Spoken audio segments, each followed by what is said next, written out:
the edge of a forest that breathed and whispered secrets of its own, there lived a boy named Kofi.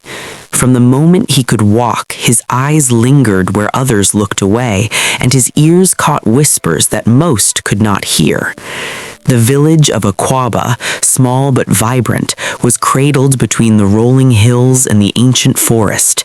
Its people lived simple lives, tending to their farms, weaving cloth, and keeping the old ways. Yet beneath the daily rhythm, the villagers always spoke of the spirits, the unseen watchers who roamed the trees, granting power, wealth, and knowledge to those bold enough to meet them. But the spirits always asked for a price. Kofi was bold, restless, and clever beyond his years. He often wandered near the forest edge, listening to the wind, the rustling leaves, and the faint laughter of unseen creatures. He knew the stories, of course, the way the spirits would reward some and punish others, but he did not fear them. Instead, he was curious. Deep down, he believed that if he were clever, he could outsmart the spirits, gain their treasures, and return to the village as the richest and wisest boy anyone had ever known. It began on a night when the moon hid behind a veil of clouds, leaving the forest in shadows that swirled and twisted like living things. Kofi had discovered something remarkable. He could hear the secrets of the villagers, a whispered argument between neighbors, a hidden plan for a hidden store of grain, a forbidden wish or fear, all came to him, carried in the wind. And that night, as the forest grew darker, the whispers changed. They grew louder, more insistent, until Kofi realized they were not just the voices of humans. Something else was listening too, something ancient, alive, and patient. "Boy," a voice whispered, soft but sharp like the rustle of silk in the night. "We have seen you." Kofi froze. He looked around, but there was no one there, only the trees, the mist, and the flickering shadows. Who are you?" Kofi asked, trying to keep his voice steady. "We are the spirits of this forest," the voice said, now a chorus of whispers that rose and fell like the wind. "We have watched you for many seasons, and we know your heart. You seek what others cannot see. You hear what others cannot hear. You wish for power, knowledge, gold, and we can give it to you for a price." Kofi's heart raced. Gold, power, knowledge, everything he had ever dreamed of. He hesitated for only a moment, then nodded. "I accept." The first payment came that very night. When he returned to his small hut, he found a small pile of gold coins shimmering on the floor. His hands trembled as he picked them up. "This is easy," he whispered to himself. "Too easy." Little did he know, every secret he shared, every bit of knowledge he sold to the spirits, left a mark on him, on the village, and on the balance of the unseen world.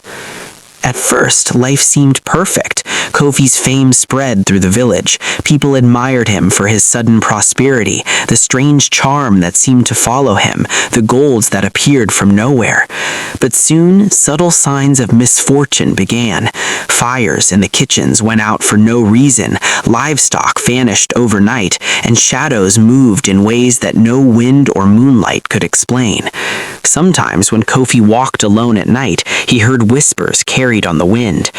"Every secret carries a price. Every debt must be paid." Kofi ignored the warnings. His greed grew faster than his fear.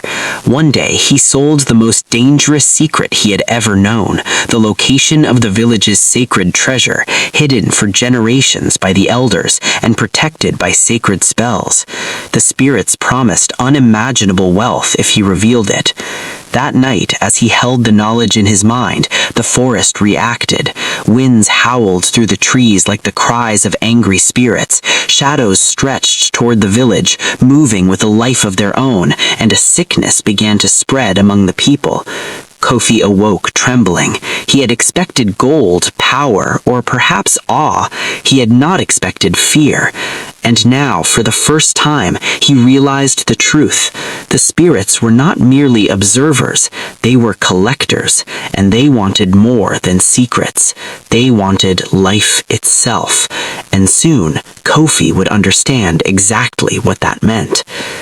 Desperate, Kofi ran to the old wise woman of the village. She was a guardian of tradition, a seer who could speak to spirits and understand the unseen world. Her hut was filled with charms, powders, and herbs, the scent of smoke and incense thick in the air. Kofi fell to his knees, gasping for breath. "Please, help me. I have made a terrible mistake." The old woman's eyes pierced him. "You cannot cheat the spirits, boy," she said quietly. "Every secret has a debt, and every debt must be paid. You have angered them, but it is not yet too late. You must return what you have stolen, and you must face the forest. Only then will you survive." She handed him a small charm and whispered instructions. "Go at midnight.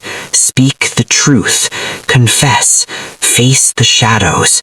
Only truth and courage will save you." Kofi left her hut trembling, clutching the charm. The forest awaited, alive with whispers and restless spirits. Every step felt heavier than the last. Shadows rose like living things, stretching toward him, whispering the secrets he had sold. With each step, he felt the weight of every lie, every betrayal. And then they appeared, spirits of every shape, color, and shimmer. Some were tall and regal, others twisted and terrifying, their eyes glowing like embers. "Confess," the chorus of spirits whispered. "Return what is not yours, or suffer forever." Kofi's knees buckled. His heart pounded so fiercely he thought it might burst. He wanted to flee, but he knew there was nowhere to run. Summoning every ounce of courage, he shouted, "I confess. I return every secret I took. Forgive me." One by one, the glowing orbs of secrets floated from his mind and hands into the air, spinning like tiny suns before dissolving into the mist. The wind screamed through the forest, lightning flashed across the sky, and for a moment Kofi feared the spirits would strike him down anyway. Then, slowly, silence. The shadows receded, the wind stilled, and the forest lay calm once more.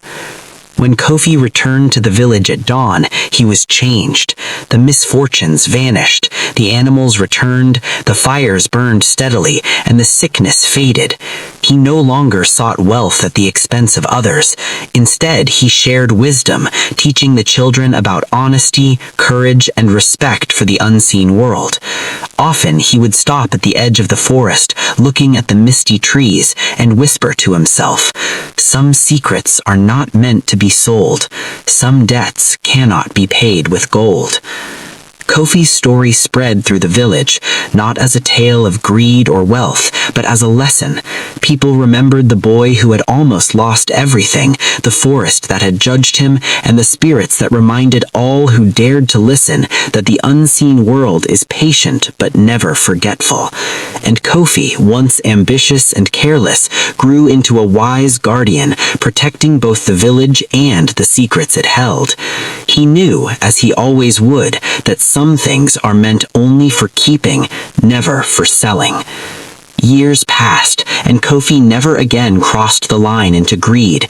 The spirits never harmed him again, but they had taught him a lesson that would last his lifetime, that ambition unchecked by wisdom is dangerous, that every action carries a consequence, and that respect for the living and the unseen is the truest path to power and peace.